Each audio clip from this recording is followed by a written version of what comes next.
Nakakelra na si Beatrix dito.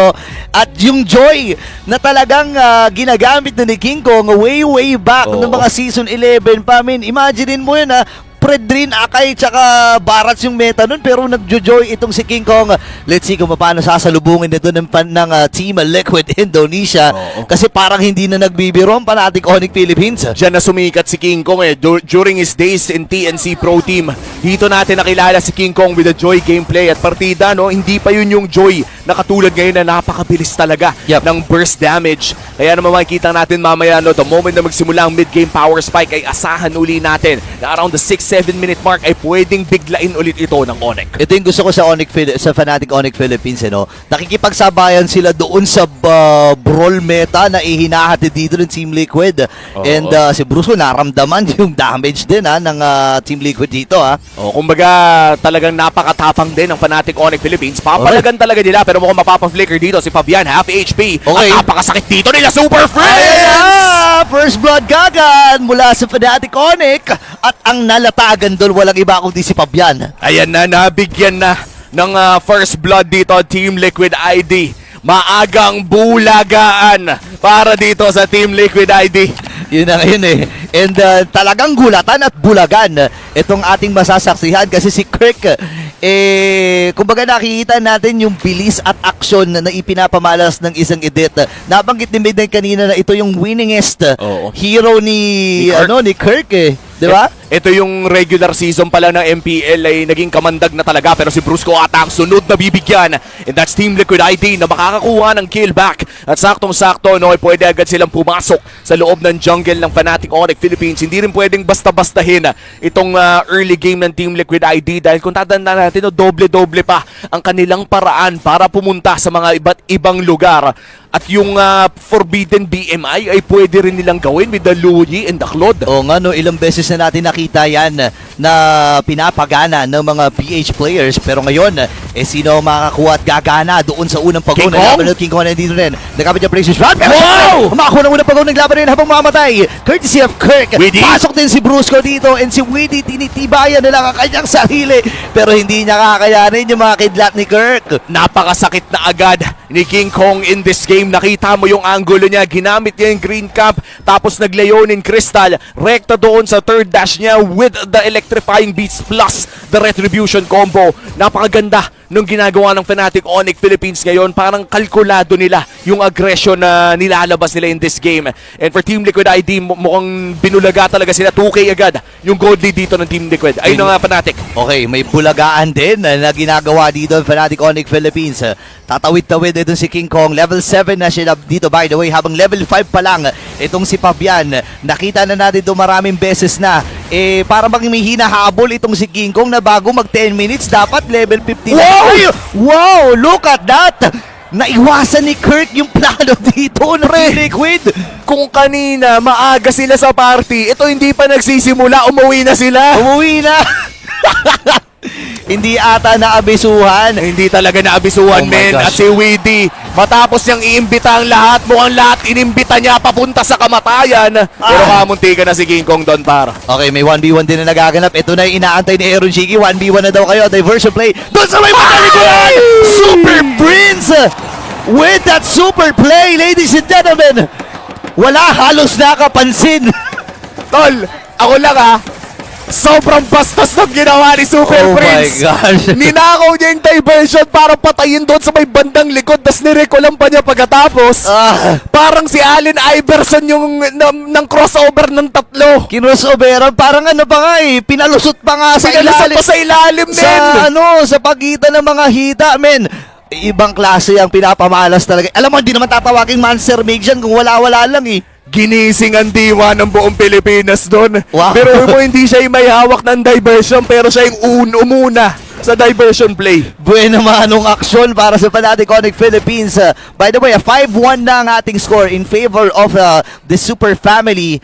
At ngayon ay may paghawak na rin na ginagawa dito si Brusco sa vicinity nung pagong. Pero may diversion play. Pero wala na siyang nabutan. Ito, inimbitahan, pre. Pero pagdating niya doon, walang pagkain. Wala nang pagkain, pre. Pumunta kayo doon. Pero wala pa palang order. Wala pa na una pa sa first break. Tapos hindi na kinailangan ni Retri. King Kong secures the turtle at lumalaki lamang ang gold lead ng Fnatic Onyx Philippines. 2 beses nang shortcut nang walang kinakain. Wala, hindi nila nagagamit talaga. Pero si Kirk, sabi nila, magagamit ko yan! Kasi flicker ginamit niya under the turret!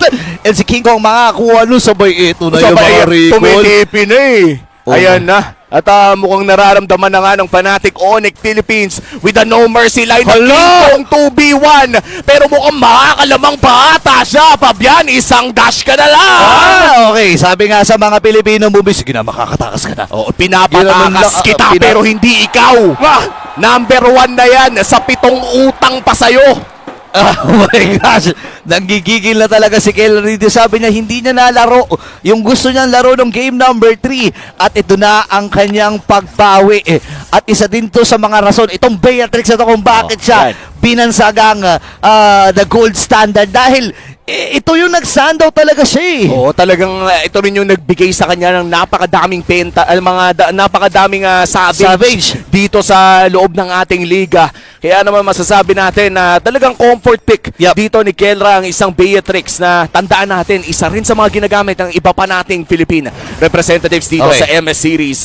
Si Fabian at Aran ay dedepensa sa baba at mukhang makiklear naman nila. Okay, medyo safe pa rin ito para sa Team Liquid Indonesia. Pero as compared nung games 1 hanggang 3, ito kasi ano na eh, 5K at malaki na ang kalamangan na hawak ng Fnatic Onyx Philippines. At ngayon ito nagamit yung shortcut at hindi nila fully magagamit ata kasi nakasalubong din ng Fnatic Onyx Philippines. Tapos si Bruce Boy pa rin. Pasok na rin nga ng Super Family, nakuha na ng kill. Andun yung Electric Ibis, tutok siya at inabutan na rin si Aaron Cheeky. Datay na ata dito ang Fnatic Onyx Philippines. Mag-isa ka na lang, Aaron Cheeky. Napapalibutan ka na nila, par! Oh my at parang gosh. ganun lang ay nakakuha na naman ng 4 na kill ang Fnatic Onyx Philippines.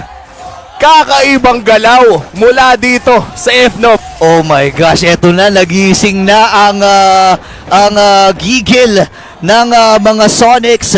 Ladies and gentlemen, 8,000 kalamangan. At tinaman naman, napipilitan na magsama-sama dito ang Team Liquid Indonesia dahil nga naman hindi na sila safe eh.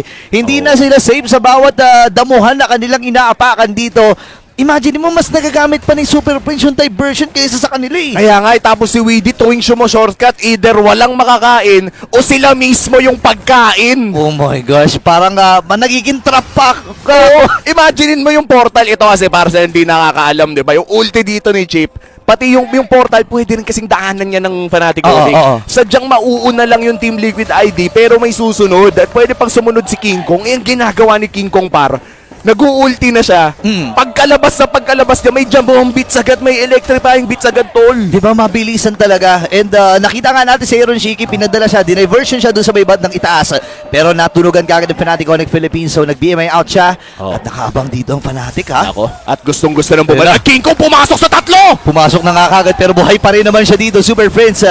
And this time, sige na nakakuha na nga ng Torre dun sa may bandang itaas. Fnatic Onyx Philippines sa Capital Blake, si Duwit Aaron Shiki, pero sa germs lang. Kailangan niyan lumayo doon. Imaginein mo yung patakas na Blazing Duet, ladies and gentlemen. Para kay Aaron Shiki kasi alam niyo may paglalagan siya doon. Imagine mo pre, yung Blazing Duet mo, fade away. Fade away, Blaze. Fade away, Blazing Duet by Aaron Shiki. At ayan na nga, Team Liquid. Ay! Nahanap pa nga, pinasok pa doon sa likod. Oh my gosh, eto na yung mga beats mula kay King Kong. Papasok na rin si Brusco dito. Eto na yung clearing operation mula sa Fnatic Onyx Philippines. Itutuloy na ata nila dito sa may bandang gitna. Buti nilang may aura pang natitira.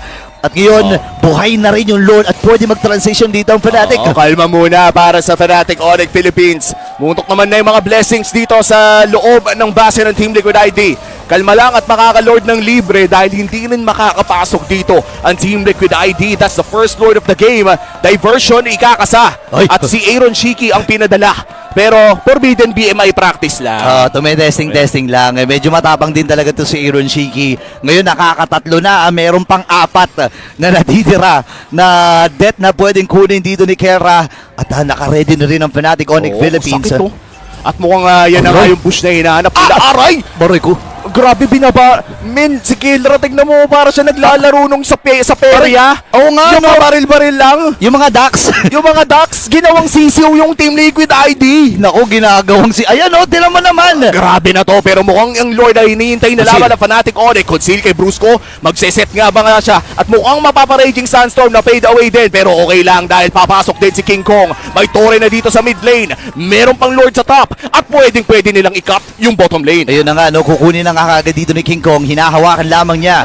Pero naka-ready na yung Fnatic Onyx Philippines! Naku, nakil dito si Gano'n ay papasok na yung Fnatic! And this time si Bruce may madalikuran. Pasok din si Fabian. King Kong? And this time ay mamamatay si WD. Kaya si Gano'n nakadalawa na. BMI. And this time,